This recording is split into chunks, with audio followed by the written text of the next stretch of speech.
मेरे प्यारे परिवारजनों, नमस्कार। मन की बात में आपका एक बार फिर स्वागत है।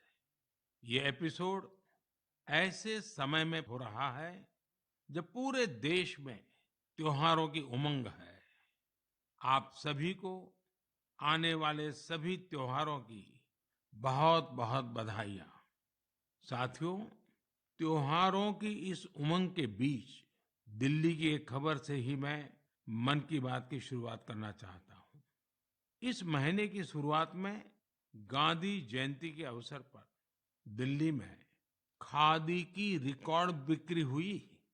यहाँ कनॉट प्लेस में एक ही खादी स्टोर में एक ही दिन में 1.5 करोड़ रुपए से ज्यादा का सामान लोगों ने खरीदा। इस महीने चल रहे खादी महोत्सव ने एक बार फिर बिक्री के अपने सारे पुराने रिकॉर्ड तोड़ दिए हैं। आपको एक और बात जानकर भी बहुत अच्छा लगेगा।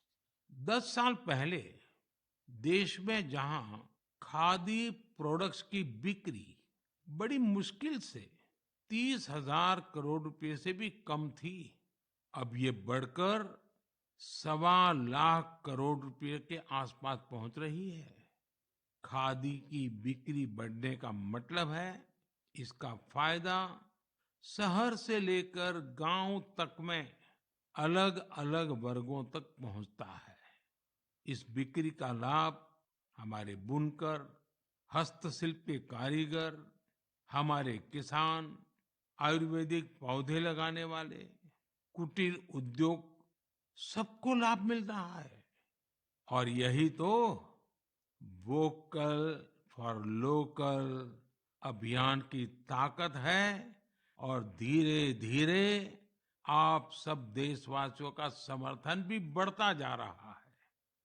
साथियों, आज मैं अपना एक और आग्रह आपके सामने दोहराना चाहता हूं और बहुत ही आग्रह पूर्वक दोहराना चाहता हूं।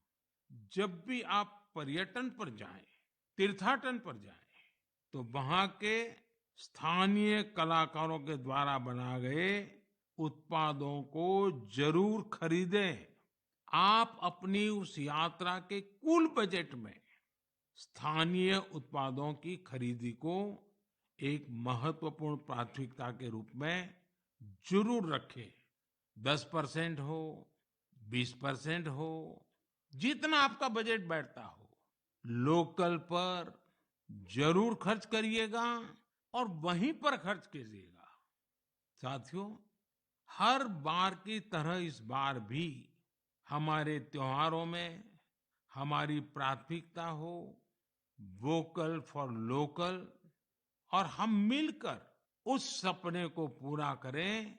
हमारा सपना है आत्मनिर्भर भारत। इस बार ऐसे प्रोडक्ट से ही घर को रोशन करें जिससे मेरे किसी देशवासी के पसीने की महक हो, मेरे देश के किसी युवा का टैलेंट हो, उसके बनने में मेरे देशवासियों को रोजगार मिला हो, रोजमर्रा की जिंदगी की कोई भी आवश्यकता हो, हम लोकल ही लेंगे। लेकिन आपको एक और बात पर गौर करना होगा। वोकल फॉर लोकल की ये भावना सिर्फ त्योहारों की खरीदारी तक के लिए सीमित नहीं है। और कहीं तो मैंने देखा है दिवाली का दिया लेते हैं और फिर सोशल मीडिया में डालते हैं वोकल फॉर लोकल। नहीं जी, वो तो शुरुआत है। हमें बहुत आगे बढ़ना है।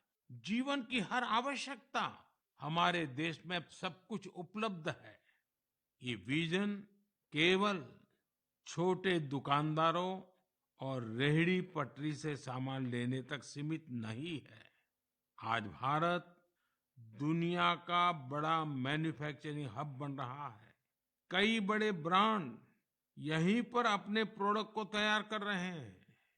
अगर हम उन प्रोडक्ट को अपनाते हैं तो मेक इन इंडिया को बढ़ावा मिलता है और ये भी लोकल के लिए वोकल ही होना होता है। और हाँ, ऐसे प्रोडक्ट को खरीदते समय हमारे देश की शान यूपीआई डिजिटल पेमेंट सिस्टम से पेमेंट करने के आग्रही बने, जीवन में आदत डालें और उस प्रोडक्ट के साथ या उस कारीगर के साथ सेल्फी नमो ऐप पर मेरे साथ शेयर करें और वो भी मेड इन इंडिया स्मार्टफोन से।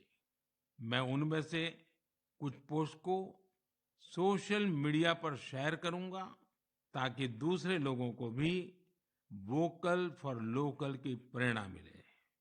साथियों, जब आप भारत में बने भारतीयों द्वारा बनाए गए उत्पादों से अपनी दिवाली रोशन करेंगे, अपने परिवार की हर छोटी मोटी आवश्यकता लोकल से पूरी करेंगे, तो दिवाली की जगमगाहट ज्यादा बढ़ेगी ही बढ़ेगी, लेकिन उन कारीगरों की जिंदगी में एक नई दिवाली आएगी, जीवन की एक नई सुबह आएगी, उनका जीवन शानदार बनेगा। भारत को आत्मनिर्भर बनाइए, मेक इन इंडिया ही चुनते जाइए, जिससे आपके साथ साथ और भी करोड़ों देशवासियों की दिवाली शानदार बने, जानदार बने, रोशन बने, दिलचस्प बने। मेरे प्यारे देशवासियों, 31 अक्टूबर का दिन हम सभी के लिए बहुत विशेष होता है। इस दिन हमारे लौह पुरुष सरदार वल्लभ भाई पटेल की जन्म जयंती मनाते हैं। हम भारतवासी उन्हें कई वजहों से याद करते हैं और श्रद्धा पूर्वक नमन करते हैं। सबसे बड़ी वजह है देश की 580 से ज्यादा रियासतों को जोड़ने में उनकी अतुलनीय भूमिका।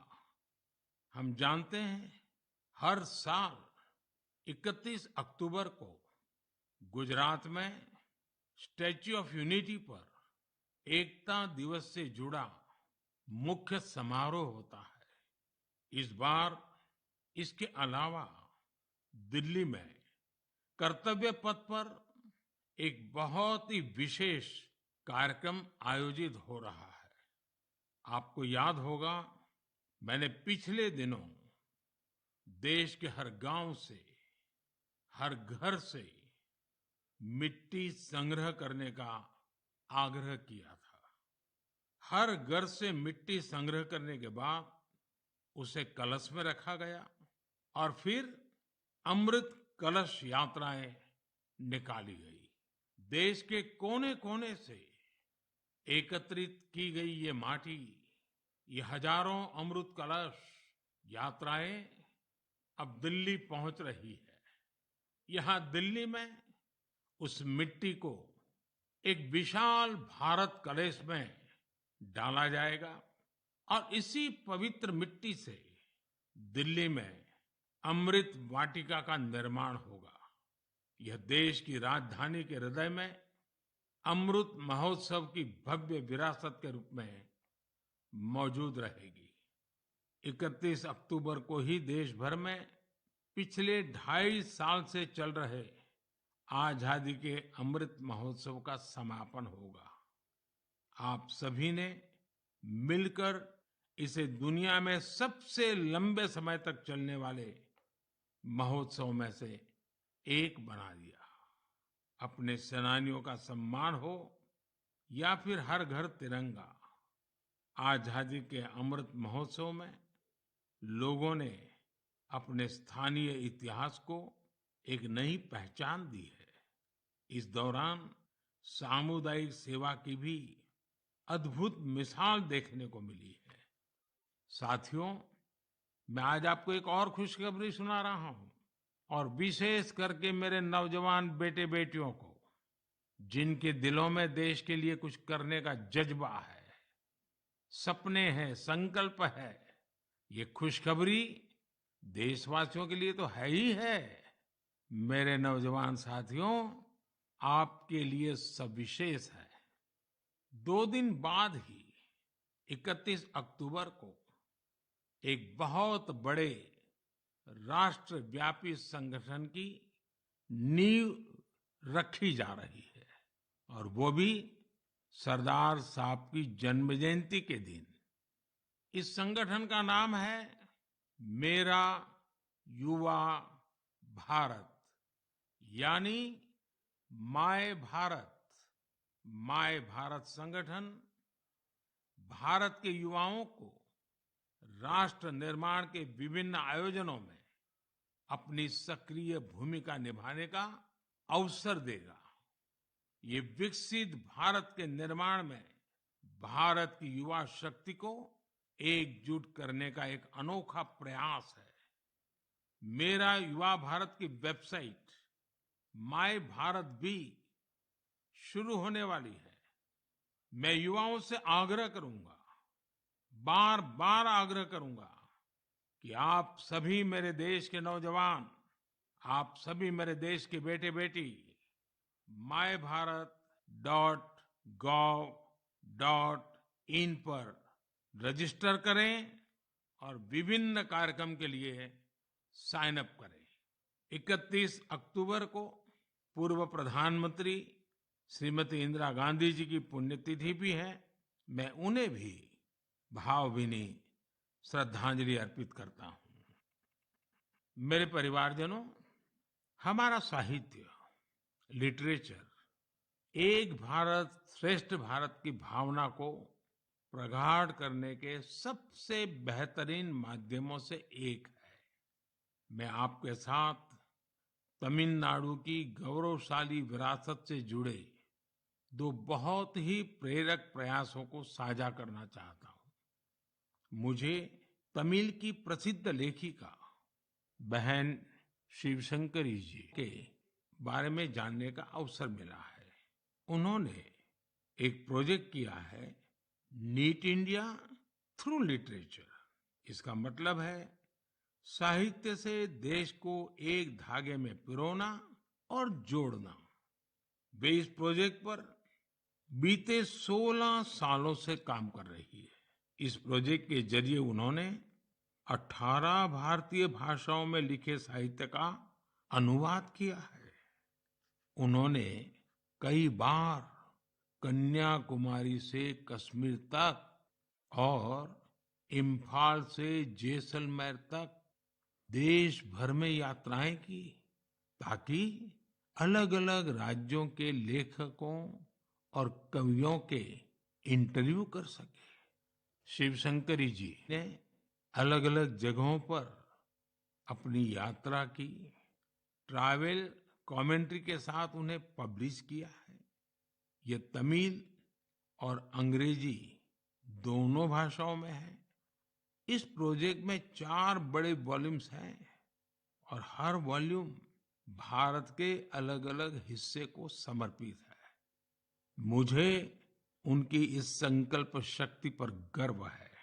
साथियों, कन्याकुमारी के थिरु A.K. पेरुमल जी का काम भी बहुत प्रेरित करने वाला है। उन्होंने तमिलनाडु के ये जो स्टोरी टेलिंग ट्रेडिशन है, उसको संरक्षित करने का सराहनीय काम किया है। वे अपने इस मिशन में पिछले 40 सालों से जुटे हैं। इसके लिए वे तमिलनाडु के अलग अलग हिस्सों में ट्रैवल करते हैं और फोक आर्ट फोरम्स को खोजकर उसे अपनी बुक का हिस्सा बनाते हैं।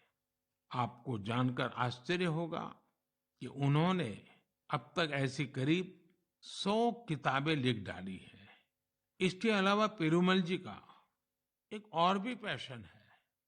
तमिलनाडु के टेम्पल कल्चर के बारे में रिसर्च करना उन्हें बहुत पसंद है। उन्होंने लेदर पपेट्स पर भी काफी रिसर्च की है, जिसका लाभ वहां के स्थानीय लोक कलाकारों को हो रहा है। शिवशंकरी जी और A.K. पेरुमल जी के प्रयास हर किसी के लिए एक मिसाल है। भारत को अपनी संस्कृति को सुरक्षित करने वाले ऐसे हर प्रयास पर गर्व है, जो हमारी राष्ट्रीय एकता को मजबूती देने के साथ ही देश का नाम, देश का मान, सब कुछ बढ़ाएं। मेरे परिवारजनों, आने वाले 15 नवंबर को पूरा देश जनजातीय गौरव दिवस मनाएगा। ये विशेष दिन भगवान बिरसा मुंडा की जन्म जयंती से जुड़ा है। भगवान बिरसा मुंडा हम सबके हृदय में बसे हैं। सच्चा साहस क्या है और अपनी संकल्प शक्ति पर अड़िग रहना किसे कहते हैं, ये हम उनके जीवन से सीख सकते हैं। उन्होंने विदेशी शासन को कभी स्वीकार नहीं किया। उन्होंने ऐसे समाज की परिकल्पना की थी जहां अन्याय के लिए कोई जगह नहीं थी। वे चाहते थे कि हर व्यक्ति को सम्मान और समानता का जीवन मिले। भगवान बिरसा मुंडा ने प्रकृति के साथ सद्भाव से रहना, इस पर भी हमेशा जोर दिया। आज भी हम देख सकते हैं कि हमारे आदिवासी भाई बहन प्रकृति की देखभाल और उसके संरक्षण के लिए हर तरह से समर्पित है। हम सबके लिए हमारे आदिवासी भाई बहन का ये काम बहुत बड़ी प्रेरणा है। साथियों, कल यानी 30 अक्टूबर को गोविंद गुरु जी की पुण्यतिथि भी है। हमारे गुजरात और राजस्थान के आदिवासी और वंचित समुदायों के जीवन में गोविंद गुरु जी का बहुत विशेष महत्व रहा है। गोविंद गुरु जी को भी मैं अपनी श्रद्धांजलि अर्पित करता हूँ। नवंबर महीने में हम मानगढ़ नरसंहार की बरसी भी मनाते हैं। मैं उस नरसंहार में शहीद माँ भारती की सभी संतानों को नमन करता हूँ। साथियों, भारतवर्ष में आदिवासी योद्धाओं का समृद्ध इतिहास रहा है। इसी भारत भूमि पर महान तिलका मांझी ने अन्याय के खिलाफ बिगुल फूंका था। इसी धरती से सिद्धो कान्हू ने समानता की आवाज उठाई। हमें गर्व है कि जन योद्धा टंट्या भील ने हमारी धरती पर जन्म लिया। हम शहीद वीर नारायण सिंह को पूरी श्रद्धा के साथ याद करते हैं, जो कठिन परिस्थितियों में अपने लोगों के साथ खड़े रहे। वीर रामजी गोंड हो, वीर गुंडा धूर हो, भीमा नायक हो, उनका साहस आज भी हमें प्रेरित करता है। अल्लूरी सीताराम राजू ने आदिवासी भाई बहनों में जो अलग जगाई, उसे देश आज भी याद करता है।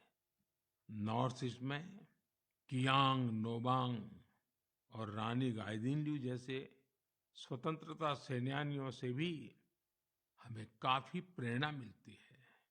आदिवासी समाज से ही देश को राजमोहिनी देवी और रानी कमलापति जैसी वीरांगनाएं मिली। देश इस समय आदिवासी समाज को प्रेरणा देने वाली रानी दुर्गावती जी की 500वीं जयंती मना रही है। मैं आशा करता हूं कि देश के अधिक से अधिक युवा अपने क्षेत्र की आदिवासी विभूतियों के बारे में जानेंगे और उनसे प्रेरणा लेंगे। देश अपने आदिवासी समाज का कृतज्ञ है, जिन्होंने राष्ट्र के स्वाभिमान और उत्थान को हमेशा सर्वोपरि रखा है। मेरे प्यारे देशवासियों, त्योहारों के इस मौसम में इस समय देश में स्पोर्ट्स का भी परचम लहरा रहा है। पिछले दिनों एशियन गेम्स के बाद पैरा एशियन गेम्स में भी भारतीय खिलाड़ियों ने जबरदस्त कामयाबी हासिल की है। इन खेलों में भारत ने 111 मेडल जीतकर एक नया इतिहास रच दिया है। मैं पैरा एशियन गेम्स में हिस्से लेने वाले सभी एथलीट्स को बहुत बहुत बधाई देता हूं। साथियों, मैं आपका ध्यान special Olympics world summer games की ओर भी ले जाना चाहता हूँ। इसका आयोजन बर्लिन में हुआ था। ये प्रतियोगिता हमारे इंटेलेक्चुअल डिसेबिलिटीज वाले एथलीटों की अद्भुत क्षमता को सामने लाती है। इस प्रतियोगिता में भारतीय दल ने 75 गोल्ड मेडल सहित 200 पदक जीते। रोलर स्केटिंग हो, बीच वॉलीबॉल हो, फुटबॉल हो या लॉन टेनिस, भारतीय खिलाड़ियों ने मेडल्स की झड़ी लगा दी। इन पदक विजेताओं की लाइफ जर्नी काफी इंस्पायरिंग रही है। हरियाणा के रणवीर सैनी ने गोल्फ में गोल्ड मेडल जीता है। बचपन से ही ऑटिज्म से जूझ रहे रणवीर के लिए कोई भी चुनौती गोल्फ को लेकर उनके जुनून को कम नहीं कर पाई। उनकी माँ तो यहाँ तक कहती है कि रणवीर की वजह से परिवार में आज सब गोल्फर बन गए हैं। पुडुचेरी के 16 साल के टी विशाल ने 4 मेडल जीते। गोवा की सिया सरोदे ने पावर लिफ्टिंग में 2 गोल्ड मेडल सहित 4 पदक अपने नाम किए। 9 साल की उम्र में अपनी माँ को खोने के बाद भी उन्होंने खुद को निराश नहीं होने दिया। छत्तीसगढ़ के दुर्ग के रहने वाले अनुराग प्रसाद ने पावर लिफ्टिंग में 3 गोल्ड और 1 सिल्वर मेडल जीता है। ऐसी ही प्रेरक गाथा झारखंड के इंदु प्रकाश की है, जिन्होंने साइकिलिंग में 2 मेडल जीते हैं। बहुत ही साधारण परिवार से आने के बावजूद इंदु ने गरीबी को कभी अपनी सफलता के सामने दीवार नहीं बनने दिया। मुझे विश्वास है कि इन खेलों में भारतीय खिलाड़ियों की सफलता इंटेलेक्चुअल डिसेबिलिटीज का मुकाबला कर रहे अन्य बच्चों और परिवारों को भी प्रेरित करेगी। मेरी आप सबसे भी प्रार्थना है, आपके गांव में, आपके गांव के अगल-बगल में ऐसे बच्चे जिन्होंने इस खेलकूद में हिस्सा लिया है या विजयी हुए हैं, आप सपरिवार उनके साथ जाइए, उनको बधाई दीजिए और कुछ पल उन बच्चों के साथ बिताइए। आपको एक नया ही अनुभव होगा। परमात्मा ने उनके अंदर ऐसी एक शक्ति भरी है, आपको भी उसके दर्शन का मौका मिलेगा। जरूर जाइएगा।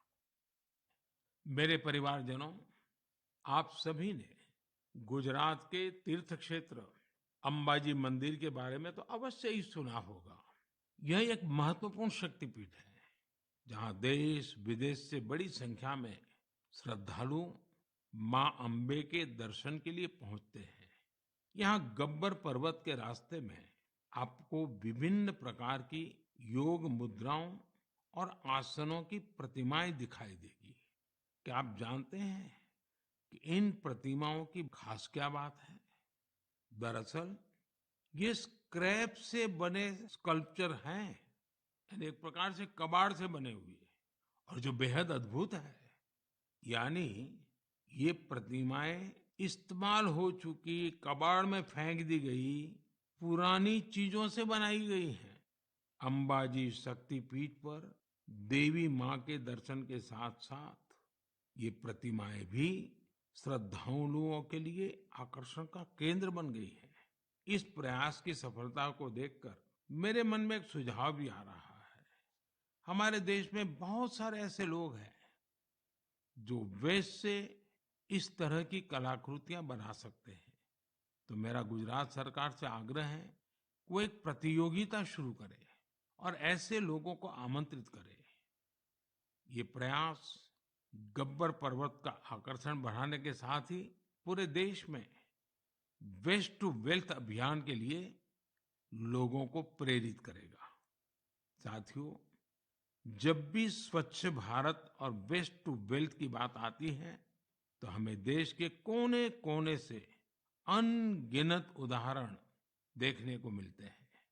असम के कामरूप मेट्रोपॉलिटन डिस्ट्रिक्ट में अक्षर फोरम इस नाम का एक स्कूल बच्चों में सस्टेनेबल डेवलपमेंट की भावना भरने का, संस्कार का एक निरंतर काम कर रहा है। यहाँ पढ़ने वाले विद्यार्थी हर हफ्ते प्लास्टिक वेस्ट जमा करते हैं, जिसका उपयोग इको फ्रेंडली ईंटें और चाबी की चेन जैसे सामान बनाने में होता है। यहाँ स्टूडेंट्स को रिसाइकलिंग और प्लास्टिक वेस्ट से प्रोडक्ट बनाना भी सिखाया जाता है। कम आयु में ही पर्यावरण के प्रति ये जागरूकता इन बच्चों को देश का एक कर्तव्यनिष्ठ नागरिक बनाने में बहुत मदद करेगी। मेरे परिवारजनों, आज जीवन का कोई ऐसा क्षेत्र नहीं जहां हमें नारी शक्ति का सामर्थ्य देखने को नहीं मिल रहा हो।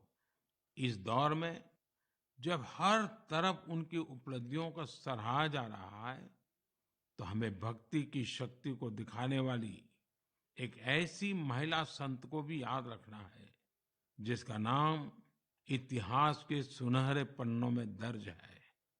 देश इस वर्ष महान संत मीराबाई की 525वीं जन्म जयंती मना रहा है। वो देश भर के लोगों के लिए कई वजहों से एक प्रेरणा शक्ति रही है। अगर किसी की संगीत में रुचि हो, तो वो संगीत के प्रति समर्पण का बड़ा उदाहरण ही है। अगर कोई कविताओं का प्रेमी हो, तो भक्ति रस में डूबे मीराबाई के भजन उसे अलग ही आनंद देते हैं। अगर कोई दैवीय शक्ति में विश्वास रखता हो, तो मीराबाई का श्री कृष्ण में लीन हो जाना उसके लिए एक बड़ी प्रेरणा बन सकता है। मीराबाई संत रविदास को अपना गुरु मानती थी। वो कहती भी थी, गुरु मिलिया रैदास दीनी ज्ञान की गुटकी। देश की माताओं, बहनों और बेटियों के लिए मीराबाई आज भी प्रेरणा पुंज है। उस कालखंड में भी उन्होंने अपने भीतर की आवाज को ही सुना और रूढ़िवादी धारणाओं के खिलाफ खड़ी हुई। एक संत के रूप में भी वे हम सबको प्रेरित करती है। वे भारतीय समाज और संस्कृति को तब सशक्त करने के लिए आगे आई, जब देश कई प्रकार के हमले झेल रहा था। सरलता और सादगी में कितनी शक्ति होती है, ये हमें मीराबाई के जीवन काल से पता चलता है। मैं संत मीराबाई को नमन करता हूँ। मेरे प्यारे परिवारजनों, इस बार मन की बात में इतना ही। आप सबके साथ होने वाला हर संवाद मुझे नई ऊर्जा से भर देता है। आपके संदेशों में उम्मीद और पॉजिटिविटी से जुड़ी सैकड़ों गाथाएं मुझ तक पहुंचती रहती है। मेरा फिर से आपसे आग्रह है, आत्मनिर्भर भारत अभियान पर बल दें, स्थानीय उत्पाद खरीदें, लोकल के लिए वोकल बने। जैसे आप अपने घरों को स्वच्छ रखते हैं, वैसे ही अपने मोहल्ले और शहर को स्वच्छ रखें। और आपको पता है, 31 अक्टूबर सरदार साहब की जयंती देश एकता के दिवस के रूप में मनाती है। देश के अनेक स्थानों पर रन फॉर यूनिटी के कार्यक्रम होते हैं। आप भी 31 अक्टूबर को रन फॉर यूनिटी के कार्यक्रम को आयोजित करें। बहुत बड़ी मात्रा में आप भी जुड़े, एकता के संकल्प को मजबूत करें। एक बार फिर मैं आने वाले त्योहारों के लिए अनेक अनेक शुभकामनाएं देता हूं। आप सभी परिवार समेत खुशियां मनाएं, स्वस्थ रहें, आनंद में रहें, यही मेरी कामना है।